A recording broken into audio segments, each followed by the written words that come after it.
जैसा कि आप जानते हैं कि मेरठ में चुनावी बिगुल बज चुका है। मेरठ में हर तरफ सिर्फ चुनाव का माहौल बना हुआ है।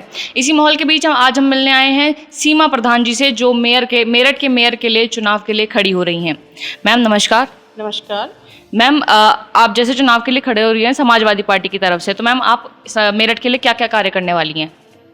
देखो, सबसे पहले तो हम राष्ट्रीय अध्यक्ष जी का दिल की गहराई से आभार व्यक्त करते हैं, जिन्होंने विश्वास हम पर जताया और जिन्होंने हमें महापौर प्रत्याशी बनाया। तो हम उनका दिल की गहराइयों से बार बार धन्यवाद करते हैं। और मेरठ के लिए जो महापौर की कुर्सी होती है वो मैन होती है, और महापौर की कुर्सी हमें जनता अगर कुर्सी देने का मौका हमें देगी और हमें बैठाएगी, तो हम मेरठ की जनता के लिए, चाहे वो जल का मुद्दा हो, चाहे वो वहाँ पर शिक्षा का मुद्दा हो, चिकित्सा का मुद्दा हो, बेरोजगारी का मुद्दा हो, और बहुत सारी चीज़ें हैं जो मेरठ के लिए आती हैं, हम उन सब मुद्दों को उठाने का काम करेंगे। चाहे हाई कोर्ट की बेंच का मुद्दा हो, उन सब चीज़ों के मुद्दे हम उठाएंगे और पूरी उससे जिम्मेदारी से हम मेरठ का विकास करने का काम करेंगे।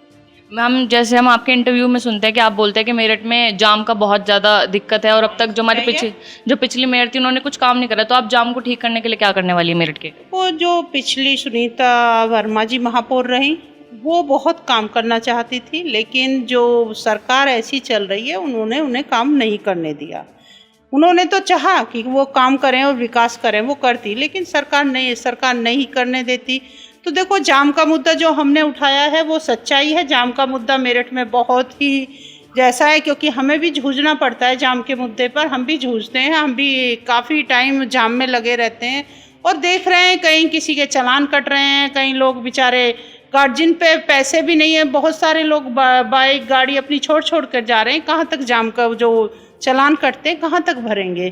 तो ये बहुत सारी चीज़ें हैं। पोल्यूशन इतना हो रहा है, यहाँ पे जनता जूझ रही है और मेरठ की जनता चेंज चाहती है और बदलाव चाहती है। इस जाम के लिए आप किसको वजह मानते हैं, कि सरकार वजह है या फिर जनता की वजह से ही जाम होता है? जनता की वजह से नहीं है, सरकार को मेन चीज़ सरकार की गलती है। सरकार की वजह से ही जाम लग रहा है, और सरकार चाहेगी तो जाम बिल्कुल भी नहीं लगेगा। तो आप इसके लिए क्या करने वाली हैं? बहुत सारी चीज़ें हैं, जब बनेंगे तो इस पे हम काम करेंगे, आपको भी पता चल जाएगा किस तरीके से काम किया जाता है। अब जैसे हम सुनते हैं या हमने कई बार देखा भी है कि चुनाव से पहले तो हर नेता ये जो भी खड़े होते हैं वो बहुत सारे वादे करते हैं जनता के लिए, पर जब कुछ काम करने की बारी आती है तो वो लोग दिखते भी नहीं है कि कहाँ हैं। जनता देखती रहती है, शिकायतें लेके आती है, पर उनके लिए कुछ हो नहीं पाता है। तो हम आपसे क्या उम्मीद कर सकते हैं? ये सच्चाई है, जनता हमें अच्छे से जानती है। हमने हर जाति और धर्म में काम किया है। हम आपसी सौहार्द बनाना चाहते हैं, हम सबको साथ लेकर चलना चाहते हैं, क्योंकि जो जनता चाहती है, जनता ने हमें देखा है, जनता ने जिला पंचायत सदस्य बनाया, जनता ने हमें जिला पंचायत अध्यक्ष बनाकर हमें सेवा का मौका दिया।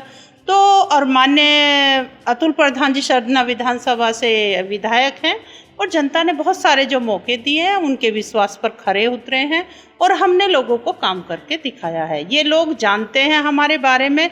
आप चाहे कहीं भी जाएं और पूछें, पता करें कि किस तरीके से हमने विकास किया है। हमने ना लोगों को जाति धर्म में बांटने का काम किया, हमने हर जाति और धर्म के लोगों को जोड़ने का काम किया और साथ लेकर चलने का काम किया है। और विकास की बात करें तो विकास हमने करके दिखाया है। लोग हमारे बारे में आप चाहे कहीं भी पता करें तो जानते हैं। तो हम जनता को विश्वास दिलाते हैं कि ऐसा काम हम नहीं करेंगे कि आते हैं महापौर चले जाते हैं बैठकर, ऐसा चीज़ें हम नहीं करेंगे। हम जनता के बीच रहने वाले और जनता के बीच रहकर हम काम करेंगे। अब जैसे आपने कहा कि सुनीता वर्मा जी को सरकार ने काम नहीं करने दिया, अगर ऐसी मुसीबतें आपके आगे खड़ी होंगी तो फिर आप क्या करेंगे उसके लिए? हम हर चीज़ों से सरकार जनता के लिए हर चीज़ों से लड़ने के लिए तैयार हैं। हम मजबूती से उस आवाज़ को बुलंद करने के लिए तैयार हैं, क्योंकि हम लोगों को 14-15 साल 17 साल हो गए हैं जनता के बीच में रहते हुए, संघर्ष करते हुए। हम संघर्षवादी नेता रहे हैं। हम लोगों ने संघर्ष से हर चीज़ें उठाई और हम इस मुद्दे को संघर्ष से और मजबूती से उठाकर और जनता के बीच में काम करने का काम करेंगे। अब जैसे अतुल प्रधान जी सरदना के बने हुए हैं, तो आपको लगता है कि उनकी पावर का आपके इलेक्शन में कुछ हेल्प हो पाएगी आपको उस चीज़ से, या फिर आप अपनी उस पर बल पे करने वाली हैं? ऐसा तो कुछ नहीं है, ताकत सबका असर अलग अलग होता है। अब कि वो भी विधायक हैं, हम देखो ऐसे तो सरकार सबसे ताकतवर है, सबसे ज़्यादा तो वही सबसे ज़्यादा ताकतवर दिखाकर वही जीत जाएंगी। ऐसा कुछ नहीं है, लोकतंत्र में सबको लड़ने का हक है। सबको अपनी बात रखने का हक है, ये लोकतंत्र है और सब लोकतंत्र के उस पर चुनाव लड़ते हैं। और देखो, ना ताकत से चुनाव लड़ा जाता है और ना ज़बरदस्ती कोई सीट जीती जाती है, ये लोगों का प्यार है और स्नेह है जो हमें मिलेगा। हमें आशीर्वाद के रूप में जनता चुनेगी और जनता हमें ज़रूर, हमें विश्वास है जनता हमें एक मौका ज़रूर देगी। बहुत बहुत धन्यवाद आपका हमारे साथ बात करने के लिए।